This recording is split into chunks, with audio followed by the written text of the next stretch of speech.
Hi, my name is Beth Azor, and I own shopping centers in South Florida. And this is my podcast, I Own a Shopping Center, Now What?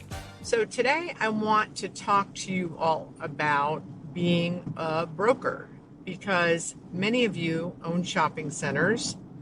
Maybe you were in a different line of business, weren't even in commercial real estate, wanted to start investing. And I want to give you kind of an insider's look as to what brokers, what their life is like, so that you can take this into consideration when hiring a broker, or deciding if you're going to hire a broker, or managing a broker, etc., etc. So most brokers, as you know, because this is how you pay them if you have hired a third-party company to lease your properties, are commission only. So it's very difficult for newbies to get into the business. For a newbie to get into the business, a lot has to happen. There has to be a brokerage firm that will hire a newbie. And I'm talking about a commercial real estate brokerage firm. There are residential brokerage firms that want to be commercial brokerage firms and will add a commercial division and pretty much hire anyone without training, which are probably not the ones you should hire, okay? But I know we've talked about hiring residential people in the past. I'll come back to that. But if you are in a market like Dallas, Texas, and you want to hire Colliers or Cushman or CB, rarely do those brokerage firms hire newbies because there's no one to train them. So when you are interviewing people, it's important to find out how long they've been in the business, how did they get trained. Those are really good questions to find out. So if you're a newbie, you need to know someone, you need to be related to someone, you need to find that needle in a haystack of a company that's going to hire you and then train you, which that's what happened to me. And I've trained a ton of people at my prior company. And even at my current company, at Terra Nova, I trained, probably almost 100 people, because that is how we grew our business, by me hiring people and then training them, because we had, 100 shopping centers to lease from life insurance companies and pension funds, and I needed to get them leased. And it was super hard for me to hire experienced people to lease a bunch of 1,200 square foot spaces in grocery anchored shopping centers. So what I did is I hired newbies and trained them, had a whole big training program. Since then, on my own, when I had 8 shopping centers, I would bring on interns and I would train the interns, and then they would move on and go work at bigger companies. And a couple of them are doing really, really well right now, which I'm so proud of them. So very, very hard to get into the business. So it's interesting when you're doing the interviews to ask, how did you get into the business? And how did you learn the business? Really good questions. So now that we know it's super hard to get into the business, so they've got to hustle. And what I tell all the newbies that are getting into the business, they should have, because most of them are commission only, I tell them all that they should have a second job. Like, I worked at Macy's 2 nights a week, and on the one weekend day, when I first joined Terra Nova, I was even making $18,000. Woohoo!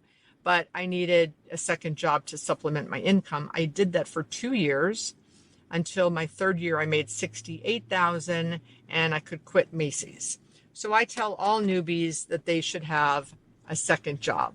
So again, what I'm sharing with you is I want you to get into the into the head of the broker that might be working for you.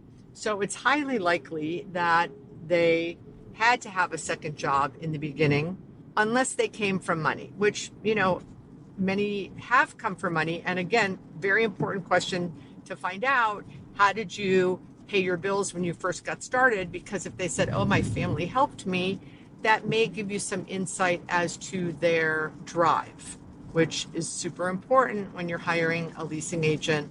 One of the most important factors for me is hunger. And if, they're 27 years old and their parents are still paying their bills, that takes a bite out of hunger. Haha, see what I did there? So hungry, can't get into the business. No one will hire them. No one will train them. So the ones that do get into the business that didn't know somebody, that hustled and had a second job, okay, now we're getting somewhere. And so it probably takes today 3-ish years, like it did for me, to actually start making money. Maybe even 4 or 5 years before they start making money. So depending on how long they've been in the business when you're interviewing them. So you might be interviewing them and it's their, you've got a 10,000 square foot center in a market that's 200,000 people and you have one 1,200 square foot space. We've spoken about this before. The rock star at Cushman Wakefield's not taking that assignment. So, but maybe 3 levels down in Cushman, maybe they had an intern that they loved and they ended up hiring them. But again, not a lot of training in certain big brokerage firms. So very important for you to know. But if you meet someone and it's their 3rd year, you have to understand that you might have to do some training yourself. And you may not mind that if this rookie is doing 100 cold calls a week for your 1,200 square foot space, right? Also, when you're a newbie, you don't always get a bunch of listings. So you don't join Cushman Wakefield and they hand you 4 shopping center listings. Many times they have to go fight to find listings on their own, or maybe the senior guy brings them in as a junior on a deal, and that could happen, and that has happened. So it's hard to get in the business, it's hard to get training, and now they don't even have listings. So, what the heck are they going to do all day? I always tell them to just start prospecting for tenant rep accounts or do a market study and send you, the owner, hey, I did this market study. Do you know that you've got 4 vacancies and you're charging $30 more a square foot in rent than anyone else, to try to, help the owners of the shopping centers and maybe get some attention to possibly get a listing. So this is the kind of hustle that goes into being a retail broker. No, hard to get into the business, no training, no listings, no money, commission only. And if they have hunger, they're going to be working very, very hard to try to get your space leased. So now, if you have the Rockstar, if the broker, CB, Colliers, Cushman, Rockstar takes on your listing, and they have 30 other listings, very important question to ask, it's highly likely that they are not cold calling and canvassing and prospecting like you think they are, even though they say they're going to do that because they want to get the listing. And again, it takes probably 3 or 4 years for these brokers to make any money. So you're thinking, well, if they're so desperate to make money, why aren't they working harder on getting my spaces leased via prospecting? I can tell you, I'm probably one of the very few people in the country that even teaches cold calling and canvassing for retail spaces.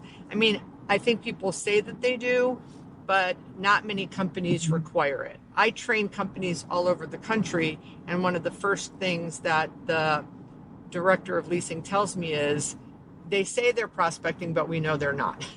So you need to come to town and take them canvassing and do a workshop on prospecting, which I do all over the country often. So it's an interesting industry and it's an interesting career path. And I think it's super important for you, the owner of the shopping center, who, like I have a client who's in distribution. He has a distribution company where he distributes, imports, and exports appliances. So refrigerators, dishwashers, washers, and dryers. And he bought a shopping center.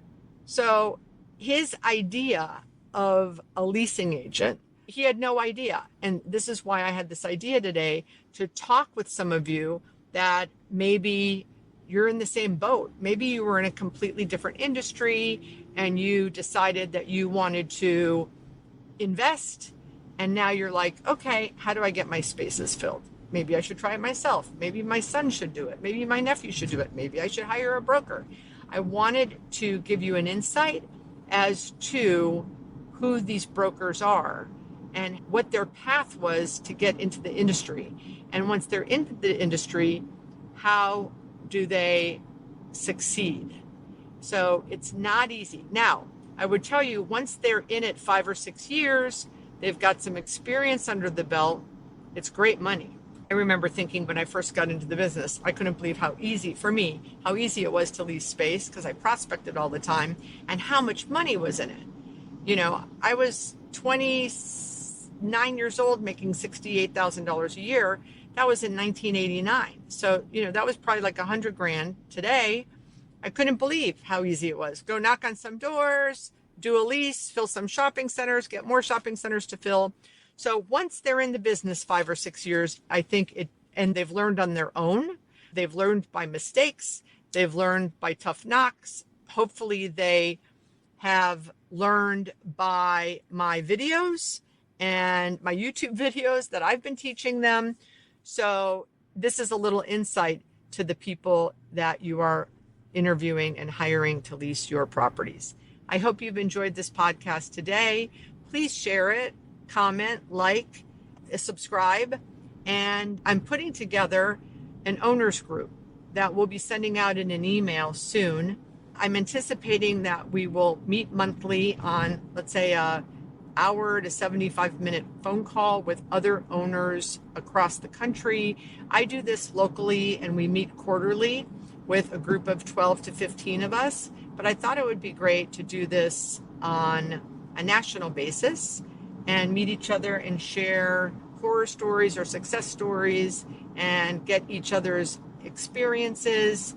And I can weigh in and give my advice. So if this is something you would like to be a part of, shoot me a DM or an email, beth@azoradvisoryservices.com, or my cell 305-970-0416. I think it could be a good group. We could try it for 6 months, see if there's value, and take it from there.